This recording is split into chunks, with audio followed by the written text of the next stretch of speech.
Man, Alf, Geoff Wilson in his recent video yesterday missed it. Just missed it.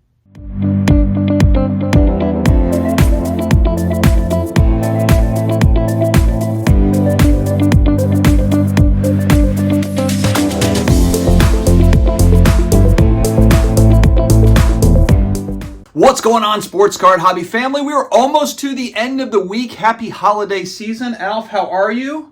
How are you? Fine? All right. Man of very few words. Again, since the show was canceled, going back, Alf he hasn't spoken since. But here we are. Before I dive into today's topic, Geoff Wilson's video from yesterday, we got to give a huge shout out to justcollect.com. You've got a collection to sell. You don't know where to go with it. Leighton Sheldon and the team over there at justcollect.com, they've got an easy appraisal form to help you out. They also have a great Just Collect YouTube channel offering a lot of insights into different cards, collections, sets, and so forth. So make sure to check out the Just Collect YouTube channel. You've been thinking about grading with PSA, but you're like, you know what? It would be really nice to have $25 off my first submission. Well, now you have it. $25 off your first submission, one card minimum, SCD25, code at the shipping and billing screen, and you are all set, my friend. Card Capsule, you're looking for great supplies at inexpensive prices? This is it. Check out my link down below in the video description as well as in the pinned comments for a discount over at Card Capsule. All right, yesterday on the Geoff Wilson Show, Geoff tackled some mailbag items, mail day items. I'm not sure exactly how he explained it, but anyway, questions from from viewership and just kind of hot topics right now. One of the most obvious ones, and man, I see it all over the place, whether it be on YouTube or Facebook groups or IG, it is the cost of new product, the rising cost of new product. And there's some nuance to this. So we're going to dive into the nuance. I'm not just going to say like this bad, this good. We're going to dive into a little bit of nuance here today. I ran a couple of different polls last night, short polls, like 10 hours long, just to kind of get a feel on what people thought as far as breakers go. When we're talking about the entire print run on a particular product, new product, and let's say more popular product, not necessarily, I think Geoff had mentioned they've had trouble selling like new tennis product. Okay, well, that's not shocking. It's tennis product or golf or whatever it was. But what I'm talking about is more like, Bowman Draft Baseball or Topps Chrome Update Baseball, the stuff that people are looking for, they're excited about, the hottest products of the year. And I just put out a poll saying, how much of the total print run do you think is broken open by breakers of that new product? And I put 80% or more, 60%, 40%, or 20% or less. And I was surprised to see that really, if you look at the bulk of the votes there, and again, this is just from the general public, but it was 60 to 80% or more of the entire print run is opened by breakers. And of course, I don't have these numbers. I think it'd be pretty tough to quantify this unless you're getting direct information from the manufacturer. And then of course, how many breakers are buying it on the secondary market? So that's not necessarily allocation from the manufacturer. That's on the secondary market, and then they're opening it.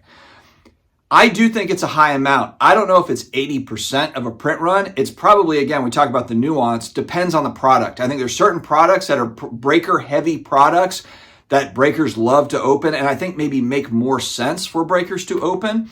And so there's going to be certain products, I think, that breakers are going to want to get a hold of it. They're going to want to break it. I've certainly noticed with a quick search on YouTube, there are folks out here. There was one guy, was it Bowman Draft? There was one company on YouTube that was advertising a 40 case break of, I believe, Bowman Draft. I could be wrong on this, but I think it's a new Bowman Draft product. 280 boxes. 280 boxes. This is one company, one account, from what I can see. Probably a big one, I would guess. I'm not a breaking expert, but it wasn't a Blez, it wasn't a Leighton. I'll post it up here.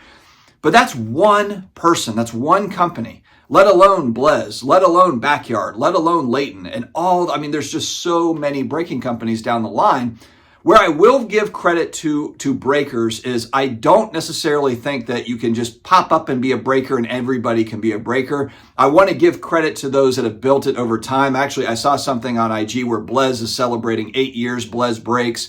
8 years, so that's going back to, and that's exactly kind of when it started to shift. From what I've heard from other hobbyists, I got back into collectibles in 2018, but 2015, 2016 feels like that time frame when breaking really started to become more of a thing commercially, where you were seeing it start to rise up. Obviously, way different today, and that's more of my beef than anything else specific to breaking. Is I believe that we've gone too far that way. I believe the distribution is too far over on the breaking side. But going back to where I want to give breakers credit, I do think somebody like, a Blez Breaks out there. I met C Blez in person, and I watched some of these guys. They're highly entertaining. And I think that that's a big part of it too. If you are a breaker with big personality, you're entertaining, you're bringing something. I've talked about James Run Good Life.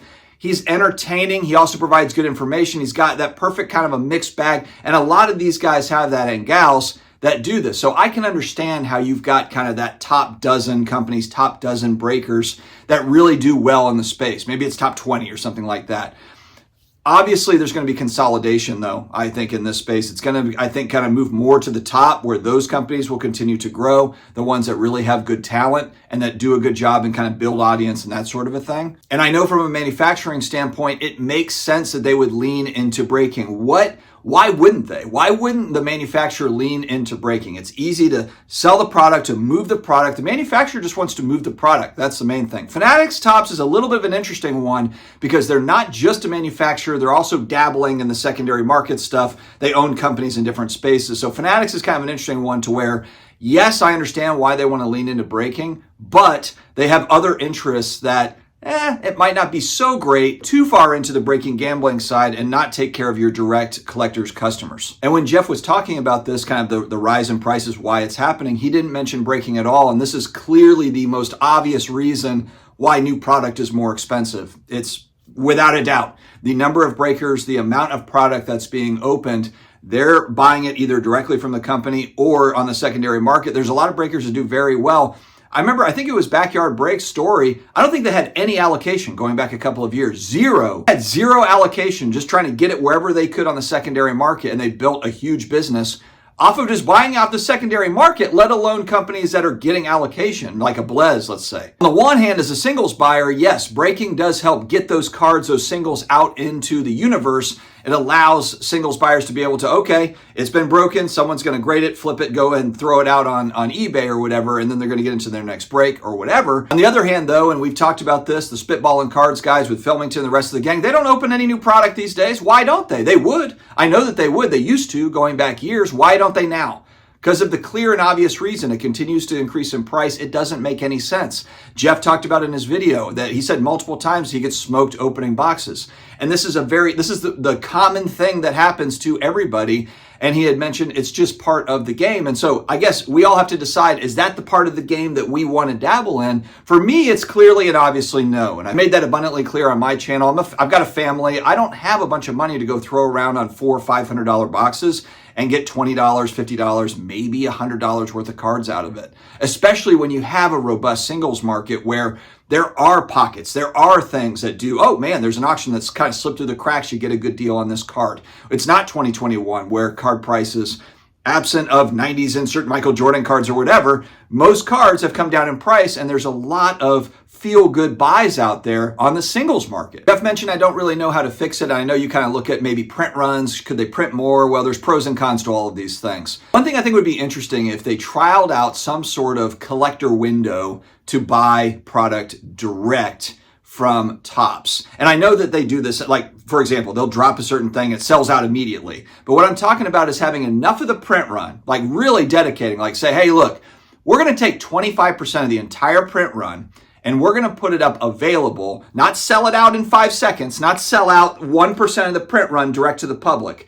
Take 25% of the print run and sit it there and just say, all right, public, you've got 72 hours. The collectors out there that can't buy it at regular cost and then they have to go in the secondary market or whatever, here is your opportunity to get it. And maybe you even offer kind of a Black Friday discount. Hey, maybe it's kind of like a Cyber Monday, Black Friday type discount thing where on release day, you get it at a discounted price. Maybe it's not the allocated price that the card shop owner gets, but maybe it's somewhere in between where it's not full retail, but it's a little bit of a markdown for collectors to come in, and you've got it set at, a 2-box maximum and 1 mailing address. You can kind of control this thing, because I know what will happen is that'll get gamed as well, where you've got 5 different accounts with 5 different mailing addresses that are buying the 2 boxes, the 2-box minimum.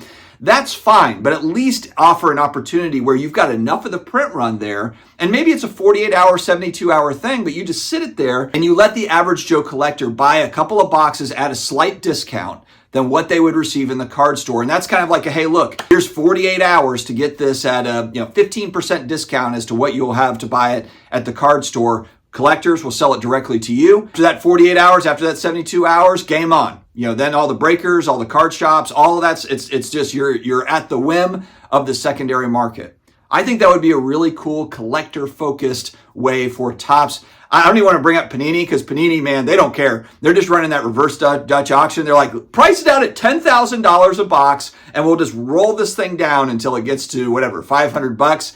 And inevitably what happens is it reaches a point where the breakers are like, snap buy at $2,000 or $2,500 or whatever that price is going to be. They sell it out. They control the inventory. Another big reason why I understand the manufacturers wanting to lean into breaking, it's another marketing arm for them. I mean, from a business standpoint, it's kind of beautiful. You're able to sell the product off a volume of it to a breaker, and then it's all over social media. It's creating hype. It's creating all sorts of excitement. There's hits that are being advertised, whether it be on Whatnot or Fanatics Live or YouTube or wherever it is. This is all part of the excitement machine or the hype machine, whatever you want to call it.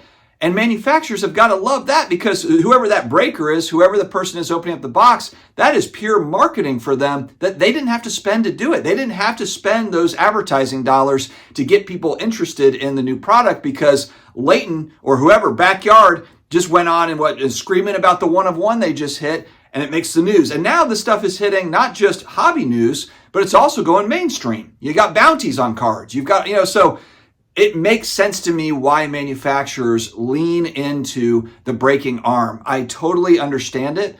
However, the happy medium there is have some sort of collector-focused window, some sort of collector window there where you're giving the general public, and again, have a maximum box, you can only buy, maybe it's one box. You can get one box at a discounted rate. The retail on this box, when you go to the card shop to buy it, it's going to be $300.